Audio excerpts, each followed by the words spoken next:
இவ்வாண்டின் தவக்காலத்தை உண்மையான நோன்பு மற்றும் நீதிக்கான புதுப்பிக்கப்பட்ட அர்ப்பணிப்பின் காலமாக கடைபிடிக்குமாறு திருத்தந்தை அழைப்பு.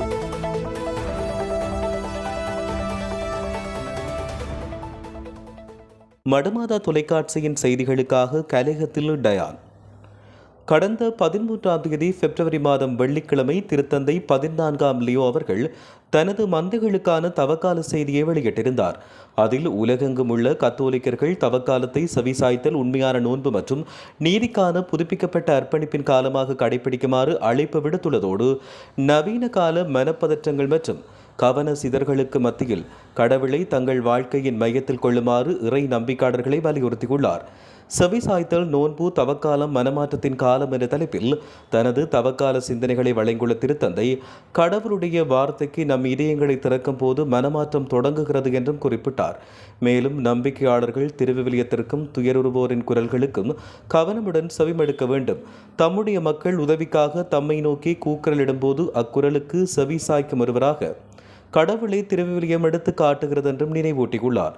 கடவுளுக்கும் அடுத்திருப்போருக்கும் இடையிலான உறவின் அடித்தளமாக செவிமடுத்தல் இருக்கிறது என்பதை விவரித்துள்ள திருத்தந்தை, சமூகத்தில் ஏற்படும் அநீதியை உணர்ந்து அதற்கு பதிலளிக்க கிறிஸ்தவர்களுக்கு திருமறை நூல் கற்பிக்கிறது என்றும் மொழிந்துள்ளார். மேலும் ஏழைகளின் நிலையானது தனிநபர்கள், அரசியல் மற்றும் பொருளாதார அமைப்புகள் மற்றும் திரு அவைக்கே தொடர்ந்து சவாலாக உள்ளது என்பதையும் திருத்தந்தை அவர்கள் வலியுறுத்தினார்.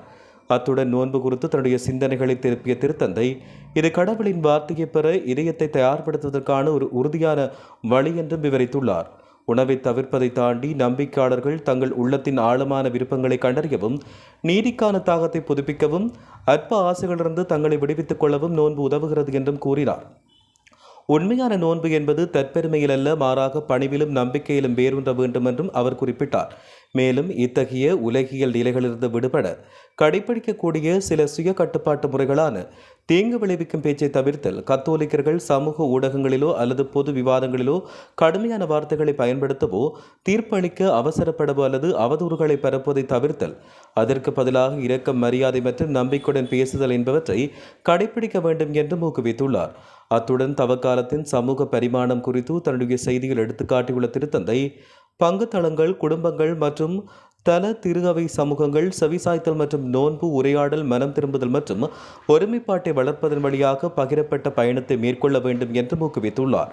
மேலும் தனது தவக்கால செய்தியின் நிறைவாக, மனமாற்றம் என்பது தனிப்பட்ட மனச்சாட்சியை மட்டுமல்ல, உறவுகளின் தரத்தையும் நீதி மற்றும் ஒப்புரவுக்கான சமூகத்தின் நாட்டத்தையும் உள்ளடக்கியது என்றும் குறிப்பிட்டு, தவக்காலம் கிறிஸ்தவர்கள் கடவுளிடமும் தேவையில் இருப்போரிடமும் அதிக கவனம் செலுத்தவும், அன்பின் நாகரிகத்தை கட்டியெழுப்ப உதவும் வேண்டும் என்று இறைவேண்டல் செய்தமையும் குறிப்பிடத்தக்கது.